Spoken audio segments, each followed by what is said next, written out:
On a commencé sur les marchés. Et quand vous faites donc du commerce sur les marchés, vous avez une carte. C'est la carte de commerçant ambulant. Et sur la carte, c'est écrit commerçant non sédentaire.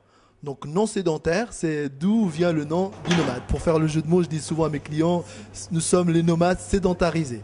Je suis né dans les bidonvilles à Tanger au Maroc. Ensuite, je suis venu à l'âge de 7 ans ici en France. Donc, on est une petite famille. Il y a 4 garçons et puis 3 filles. Donc, j'étais ici à Saint-Genis en CM1, CM2. Après, je suis parti au collège pardon, Jacques Prévert, donc à Saint-Genis aussi, jusqu'en 3e. Ensuite, j'ai eu la chance d'aller au lycée international à Ferney-Voltaire. Donc, après le bac à Ferney-Voltaire, j'avais passé un bac d'économie. Bac B, ils appelaient ça à l'époque. Après, je suis allé faire un DUG en administration économique et sociale dans la faculté de droit à Montpellier, où j'ai passé 2 ans. Ensuite, je faisais parallèlement à mes études du théâtre, comme ça, en amateur, en bénévolat, à travers des associations. Et c'est ça qui m'a donné, disons, l'opportunité de commencer au Club Med. Ensuite, je me suis aperçu que ça m'apportait plus grand chose en fait. J'avais fait un petit peu le tour de l'horizon là-bas. Et c'est comme ça que je suis revenu ici. Donc, c'était en 93. Après, j'ai fondé une association qui s'appelait Coco Azul. C'était une association qui avait pour objectif de promouvoir tout ce qui est artistique, culturel. Donc, on faisait des manifestations avec la mairie de Saint-Genis en collaboration avec l'office municipal et culturel. D'accord? Et puis, à travers ces manifestations, en fait, on préparait à manger pour le staff. Et moi, mon truc, c'était de préparer des briques au poulet, puis du couscous. Et puis, ensuite, on a fait notre restaurant. Et là, c'était vraiment typiquement marocain. On avait une salle d'une quarantaine de couverts. On travaillait bien. Ensuite, on préparait toujours pour le marché. Donc, on faisait du couscous sur place. Et on préparait pour les week-ends sur les marchés.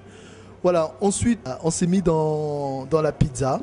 Comme ça, ma femme, elle s'occupe des enfants. Et puis moi, je me consacre au commerce ici. Et donc, c'est comme ça que nous sommes arrivés à la pizza. Pour parler de la franchise, en quelques mots, en fait, une personne, par exemple, qui est intéressée par le concept de Pizza Le Nomade, qu'est-ce qu'on lui apporte? On lui apporte notre expérience. Parce que nous, ça fait déjà 12 ans qu'on exerce. On a commencé en tant qu'ambulant, on était sur les marchés. Ensuite, on a pris un camion. Donc, on était toujours en ambulant dans un camion. On faisait la sortie d'un cinéma, donc à Ferney-Voltaire, pas loin d'ici, à 7 km.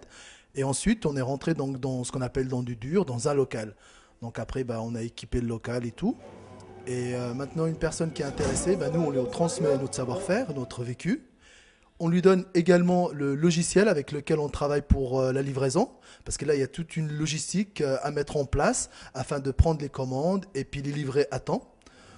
D'accord. Et puis nous avons parallèlement mis en place, et ça grâce au soutien du conseil régional, donc nous avons mis en place une école.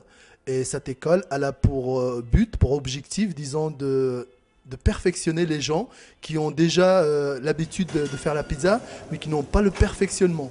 Donc on fait perfectionnement, et puis pour ceux qui sont intéressés par la franchise, bien évidemment, c'est un centre de formation pour Pizzaiolo. Après, l'élément que je voudrais rajouter, pour les gens qui sont intéressés aussi par la franchise, c'est que nous avons un site internet. Le site internet, en fait, ça fait partie de la communication pour la publicité. Et nous, dans notre milieu, s'il n'y a pas la publicité, on ne travaille pas. Parce que les gens, il faut qu'ils aient le menu sous les yeux afin qu'ils puissent choisir leur pizza. Donc ça, c'est très très important, la partie communication. Moi, j'ai opté pour une formation longue parce que je ne connaissais rien du tout à la restauration. Et donc, la formation est très complète. On apprend bien du début à la fin, les étapes au fur et à mesure. Mais on n'apprend jamais du premier coup, c'est clair. On fait toujours des erreurs au fil du temps, mais ce qui est impressionnant, c'est de savoir à quelle vitesse on peut progresser.